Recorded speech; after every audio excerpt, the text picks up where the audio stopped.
말씀으로 돌아가 보면 지난주에 어디 말씀 전했습니까? 나와. 예, 우리 장로님 기도 중에도 언급했지만은 요나스 두 번째 말씀을 전했죠. 핵심은 뭐였어요? 표적. 예? 표적? 네, 표적. 요나에게 두 번째 기회를 줬습니다. 그죠? 고래 뱃속에서 나와가지고 두 번째로 니느웨 성에 가서 복음 전해라고 할 때에 대충 전했죠. 대충 3일길을 하루 만에 대충 전했는데도 그 니느웨 사람들 왕부터 시작해가지고 짐승까지도 다 금식하면서 통에 자복할 때에 하나님께서 그 징계와 멸망의 뜻을 돌이키셨다라는 내용이에요.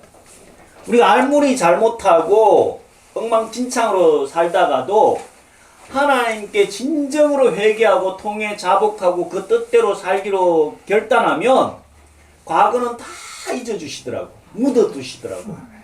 예, 그런 하나님이시라는 것을 지난주에 말씀을 전했습니다. 결국은 하나님의 놀라운 사랑이죠.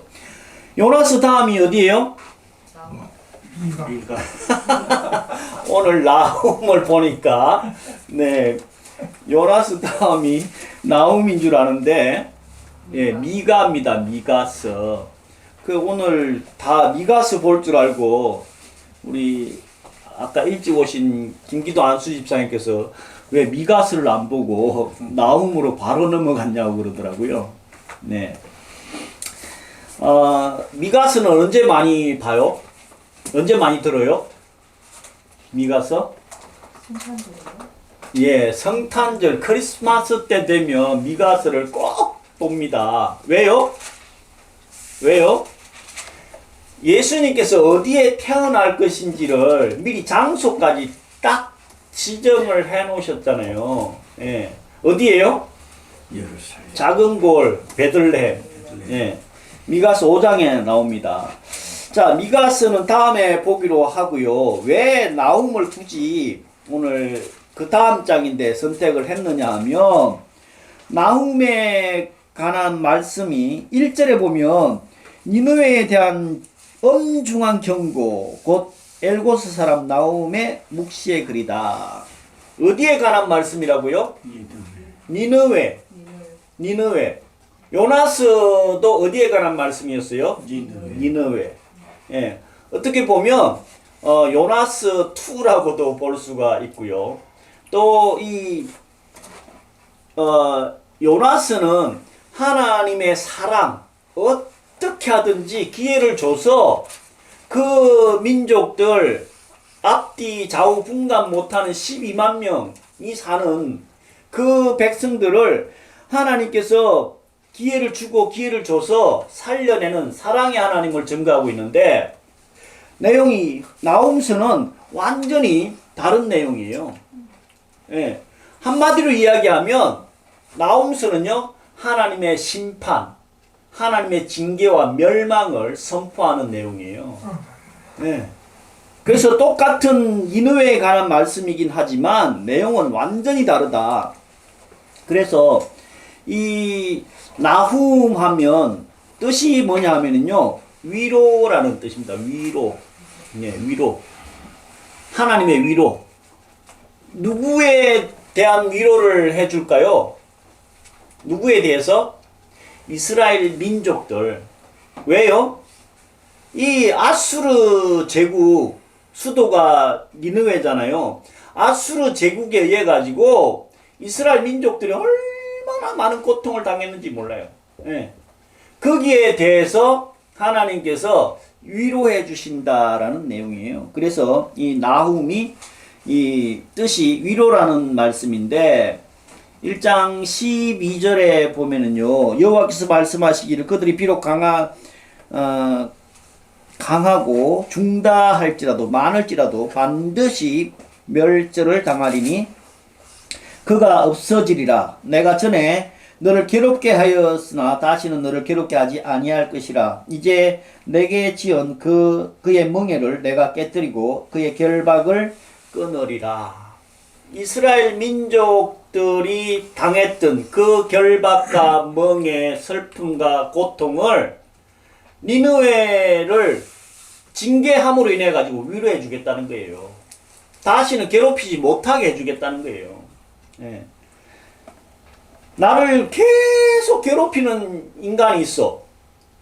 근데 내가 그 인간을 이길 방법이 없어. 그 얼마나 고통스럽겠냐고. 예. 그때 정말로 힘세고 믿을 만한 사람이 딱 나타나가지고 너 우리 애 건드렸다며? 예? 이 말 한마디에 그냥 깨갱하는 그런 하나님. 예. 그런 위로를 주신 하나님이시라는 거예요. 그래서 나움의 뜻인데 이 나움서는 언제 기록되어 있는지 정확한 연대는 안 나와 있지만 예. 이 요나 선지자보다 뭐 많게는 150년이라고 하는 분도 계시고 적게는 100년이라고 하는 분도 있는데 일단은 이 아수르 제국이 멸망당한 때가 언제냐 하면요 BC 612년에 예, 메대와 바벨론에 의해 가지고 아니 철저하게 멸망을 진멸을 당했어요. 지들이 괴롭혔던 만큼 당했거든요. 그래서 이 정확한 시기는 알 수 없지만 요나가 그 회개하고 자복하라고 복음을 전한 후에 최소한 100년 정도 후에 있었던 사건이라는 거예요. 예. 그러면 요나가 복음 전했을 때는 통해 자복하고 회개했지만 인간들의 습성은 조금만 지나면 잊어먹어버려. 그죠? 조금만 살만하면 또 죄짓고 타락하고 우상숭배하고 그럼 또 징계를 당하는 예, 반복의 시간을 갖는데 예, 그래서 니느웨도 똑같이 요나 선지자가 복음 전했을 때 잠깐 회개했다가 그 이후에 다시 타락해가지고 나움서가 기록된 이때에는 너무너무 3장 1절에 뭐라고 합니까? 화 있을진저 피의 성이여 라고 이야기하고 있잖아요. 이 얼마나 많은 피를 흘리고 시체가 많았으면 예, 악했으면 하나님께서 이렇게 그들에 대해서 화 있을진저 피의 성이여 그 속에는 계율, 계사, 강포가 가득하고 늑탈이 떠나지 아니하는도다. 휙휙하는 채찍 소리, 윙윙하는 병거 바퀴 소리, 끼는 말, 달리는 병거, 충돌하는 기병, 번쩍이는 칼, 번개 같은 창, 사륙당한 때, 큰 무더기의 죽음, 무수한 시체여, 사람이 그 시체에 걸려 넘어진다. 얼마나 원래 이 아수르 제국이요 그 야만성과 잔인하기가 다른 민족들이 따라갈 수가 없었을 정도로 어마어마하게 잔인하고 야만적이었는데 시체를 많이 쌓아놓은 걸 자랑하고 그 다음에 그 시체들을요 피부 껍데기를 다 벗겨가지고 성벽 벽에다가 다 장식을 했대요. 그리고 그 이 해골 있잖아요. 해골을 쌓아가지고 기둥으로 만들었대요. 그러면서 내장, 식도 이걸 다 또 끄집어내가지고 도로에다가 쫙 깔아놨대요. 그 도로 포장재 비슷하게. 예. 그러면서 시체를 그냥 쌓아놓으니까 사람들이 다 시체에 발이 걸려갖고 넘어진다라고 표현하고 있잖아요. 이 정도로 이 아수르 제국은 어마어마하게 포악하고 잔인하고 살인하는 기계였다. 그렇게 말씀할 정도였으니까 하나님께서 무슨 성이라고 얘기했다고요? 피의 성이다. 피. 예, 피로 가득한 그 성이다. 그러면서 1장에 그 아수르 제국 니느웨에 대해서 2절에 보면 여호와께서는 질투하시며 보복하시는 하나님이시니라. 여호와는 보복하시며 진노하시되 자기를 거스리는 자에게 보복하시며 자기를 대적하는 자에게 진노를 품으시는 분이시다. 하나님을 우리가 알고 있을 때는 어떤 분으로 알고 있어요? 대부분? 사랑이야. 예, 하나님 하면 그저 사랑의 하나님이죠. 맞습니다. 하나님의 속성 중에 가장 강력한 속성은요, 사랑의 하나님, 은혜의 하나님, 긍휼의 하나님, 자비의 하나님, 네, 그런 하나님이신데, 오늘 나홈스를 통해 가지고는요, 어떤 하나님을 말씀하고 있어요? 질투하시고, 보복하시고, 진노하시고, 심판하시는 하나님. 예. 하나님은 죄를 너무너무너무 싫어하시는 분이에요. 예. 얼마만큼 싫어하냐면, 죄 문제를 해결하기 위해서 무엇까지 하셨어요? 십자가요. 독생자 예수 그리스도를 십자가상에서 대신 죄값을 치르게까지 하신 분이라니까요. 그렇게 해서 우리 인류의 죄 문제를 없애려고 당신의 독생자 아들까지도 십자가에 매달아서 죄 문제를 해결하시기를 원하시는, 죄를 너무 싫어하시는 하나님이시라는 거예요. 이 십자가 어떠세요? 잘 안 보이나요? 너무 멋있어. 멋있어요? 예. 이거 어디서 샀게요? 크로아티아에 가면요. 뭐 지금 섬도 이름도 생각이 안 나는데 너무 이쁜 그 섬이 하나 있더라고. 거기에 올라가서 성이 하나 있는데 그 성에 이 대장간이라고 해야 되나? 이 기념품으로 이 십자가를 팔더라고요. 그래서 이게 생각보다 비싸더라고. 돈은 없는데도 이게 10만 원이 넘어. 네. 그래서 야, 이렇게 십자가를 어떻게 이렇게 표현을 잘했을까? 그래서 제 방에 계속 두면서 보고 있었거든요. 네. 근데 저만 보기엔 좀 아깝다. 예수님의 십자가의 그 처참함을 너무 표현을 잘해놓은 거예요. 그래서 같이 우리 다 공유해야 되겠다 싶어가지고 오늘 가져왔는데, 이렇게 하나님께서는요, 죄의 문제를, 죄를 너무너무 싫어하신다니까. 근데 니느웨 성이 피의 성이었다니까요. 네. 얼마나 인간들을 잔인하게 포악하게 괴롭히고 죽이고, 예? 그 시체를 유기하고 있을 수 없는 인생들이었는데 3절에 보면 뭐라고 말씀합니까? 여호와는 노하기를 더디하시며 권능이 크시며 죄인을 결코 사하지 아니하시느니라. 노하기를 더디하신다. 예. 이 말씀에 많이 위로를 받지 않습니까? 개인적인 삶을, 제 삶을 되돌아봐도 하나님은 정말로 인내심이 대단하신 것 같아. 이 니느웨 성을 몇 년 동안 기회를 주고 있어요.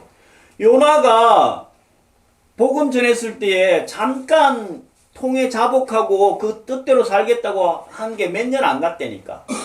그 이후에 100년 이상을 또 기다려 주셔.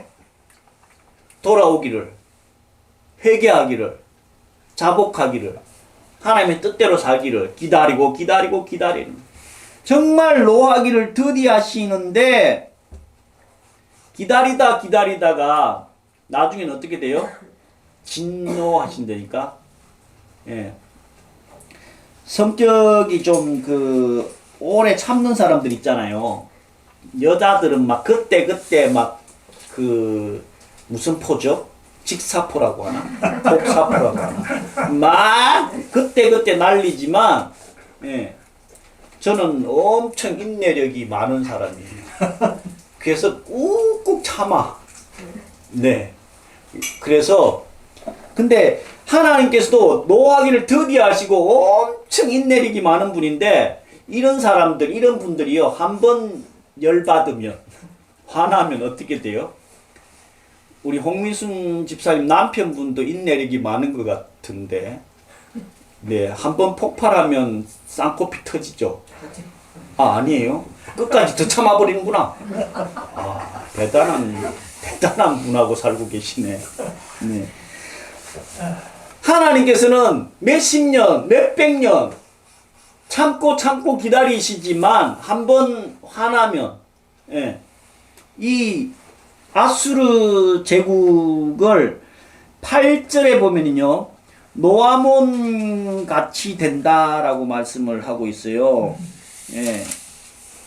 3장 8절에 보면 내가 어찌 노아몬보다 낫겠느냐, 그는 강들 사이에 있으므로 물이 둘렀으니 바다가 성루가 됐고 바다가 성벽이 되었다. 이 노아몬이 어디냐 하면은요, 애굽의 수도, 북쪽의 수도였는데, 거기를 그냥 아몬성이라고 하고도 하고 테베라고도 하는데요.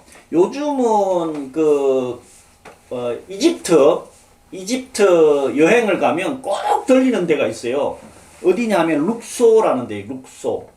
세계적인 문화유산. 예. 이 당시에 그 이집트에 신전이 있었고, 이 애굽을 이 아수르 제국이 철저하게 짓밟았어요. 완전히 잔인하게. 그래서 그 애들을 이 포로로 엄마 아버지 끌고 가면 애들이 질질 울면서 막 매달릴 거 아니에요. 그때 어떻게 했다는 거예요? 여기 기록하고 있잖아요. 모퉁이에다가, 예, 그것도 그 모퉁이 돌 있잖아요. 돌에다가 애기를 집어 던져가지고 죽여버렸다는 거예요. 예. 그거 따라오면서 징징거리고 끌어가기도 그 먹이면서 가야 되니까 귀찮다는 거예요. 그런 애들마저도 돌에다가 다 집어 던져가지고 죽여버리는 그런 족속이 이 니느웨 성의 인간들이었는데, 그 니들이 행한 대로 똑같이 치르게 하신다는 거예요. 네. 그래서 하나님께서는 이 니느웨 성이, 니느웨 민족들이 행했던 대로 그대로 다 갚아주신다는 거예요. 네. 결국 이 메시지를 통해 가지고 하나님께서는 우리에게 무슨 뜻을 전하고 싶으신 걸까? 예. 하나님께서는 이 앞에도 나왔지만 물로서 다 심판했다. 그때가 언제예요? 물로 심판한 때가 언제예요? 노아 때잖아요. 노아 때도 심판을 하셨고, 또 소돔과 고모라도 진멸하셨고, 이스라엘 민족들이 잘못할 때는 아수르, 바벨론, 파사 다 동원해가지고 그때마다 하나님의 공의를 선포했었어요. 그럼 수없는 그 성경의 역사를 통해 가지고 하나님은 어떤 분이냐? 공의의 하나님, 심판하시는 하나님이라는 거예요. 물론 사랑의 하나님, 은혜의 하나님도 우리가 잘 기억해야 되겠지만, 계시록 오늘 19장의 내용은 뭐예요? 백마탄자, 진실과 공의로 심판하시는 분이 나타난다는 거예요. 계시록의 마지막 22장까지 있는데 19장에서 백마탄 분이 와가지고 천군 천사를 동원해가지고 결국은 뭐 한다는 거예요? 사단, 짐승, 거짓 선지자, 그들을 산채로 유황불에 던져서 심판하시고 징계하신다는 거예요. 그래서 그 다음 20장에서는 사단이 멸망당하고 천년왕국이 이루어지고 21장에 새하늘과 새 땅이 이루어집니다. 그러니까 하나님께서는 사랑의 하나님이시기는 하지만 하나님은 죄를 너무너무 싫어하셔서 우리 가운데 죄가 있는 거, 우상 있는 거, 이거 다 깨끗하게 청소를 하신다니까요. 예. 우리 국가든 동네든 집이든 교회든 청소를 안 하면 어떻게 될까요? 여기 그 전에 여기 보셨잖아요. 이 집 보셨잖아요. 청소 싹 하고 말끔하게, 예, 새로 단장을 딱 하니까 새 집 같잖아. 냄새도 잘 안 나고 깨끗하고. 예. 하나님은요, 이렇게 하나님의 그 공의의 심판을 통해 가지고 악한 것들, 더러운 것들 청소를 싹 하시는 분이시라니까. 그걸 수없이 노아 때부터 시작해 갖고 계속해서 시범 케이스를 정말로 노하기를 더디하시면서 보여왔다는 거예요. 결국 마지막이 뭐예요? 요한계시록 때에 이렇게 니느웨 성을 진멸하고 심판한 것 같이 이 인류를 심판하실 거라는 메시지를 이 나홈스를 통해 갖고 주고 계시는 거예요. 근데 우리는 아직 안 살아봤기 때문에 에이구 그런 날이 오겠어? 뭐 그건 역사잖아. 내가 그냥 살다가 뭐 잠깐 살다 가면 끝이지. 이렇게 생각할 수 있는데 아니라는 거예요. 아니라는 거예요. 하나님은 분명히 시범 케이스로 물로 심판했었고요. 중간에 소돔과 고모라, 아수르, 바벨론, 이스라엘 민족들 괴롭히고 우상 숭배하고 하나님의 뜻을 거슬리는 자들에게 그 대가를 톡톡하게 치르시고 말끔히 청소해서 새하늘과 새 땅, 정말 의로운 흰옷 입은 자들만 그 나라에 살게 하신다는 게 성경의 메시지 중에 메시지입니다. 이거 믿고 나오는 거 아니에요? 아멘. 네. 이거 믿고 예배 드리고 찬양하고 경배하는 거예요. 그날을 기다리는 마라나타 샬롬 아닙니까? 네. 오늘 나홈스를 통해 가지고 하나님은 어떤 분이신가? 사랑의 하나님이시긴 하지만 공의의 하나님이시다. 심판하시는 하나님이시다. 우리의 마지막 여정은 계시록 19장 통해 가지고 20장 통해 가지고 사단과 악한 세력들은 다 진멸하시고 하나님의 나라를 예비해 놓으시고 준비해 놓으시고 우리에게 복 주시는 하나님이시다. 이 말씀 잘 깨닫고 어떤 상황에서도 끝까지 승리해서 새 예루살렘 성에 같이 입성하는 저 여러분 되시기를 예수 그리스도로 간절히 축원드립니다. 기도하겠습니다.